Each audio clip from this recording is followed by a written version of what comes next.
তো hi everyone, আমি তো এখন ইসকন মন্দিরের ভেতর দিয়ে ঢুকছি। এটা ইসকন মন্দিরের গেট, আর গেটে ঢুকতে কি সুন্দর পদ্ম ফুলটা ফুটিয়ে রেখেছে, মানে এখানে শো করার জন্য রেখেছে দুই গেটে দুই ধারে। আমি তো এই পদ্ম ফুলের সাথে অনেক ভিডিও ক্লিপ, ফটো সব কিছু নিয়েছি, আর এটা বাইরে থেকে ভিডিও ফটো সব কিছু নেওয়া যাচ্ছে। ইসকন মন্দিরের ভেতরের দিকে কিন্তু কোনো ফটো ভিডিও কিছু নেওয়া যাচ্ছে না। তারপর ওখান থেকে বেরিয়ে বিকেলে মা তারার মন্দিরে চলে এলাম এখানে সন্ধ্যারতিটা দেখার জন্য। তো সন্ধ্যারতিটা আমরা দেখতে পেয়েছি, কিন্তু পরের দিনকে পুজোটা দিয়েছি লাট মন্দিরে উঠে।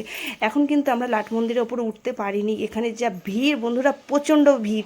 বাবার মাস, এটা শ্রাবণ মাসে সবাই তারকেশ্বরের ধাম থেকে এখন এখানে মায়ের ধামে ঘুরে সবাই বাড়ি যাচ্ছে, আর প্রচণ্ড ভিড় বন্ধুরা। পরের দিনকে কোনো রকমে এসে পুজোটা দিতে পেরেছি ঠিকঠাক। তারপর এখান থেকে বেরিয়ে গিয়ে আমরা হোটেলে গিয়ে রেস্ট নিলাম, যেহেতু পরের দিনকে পুজো পাঠ দিতে হবে। আর আমরা এই হোটেলটায় ছিলাম, মানে এই রুমটার মধ্যে ছিলাম। আমি তো আগে দেখাতে পারিনি।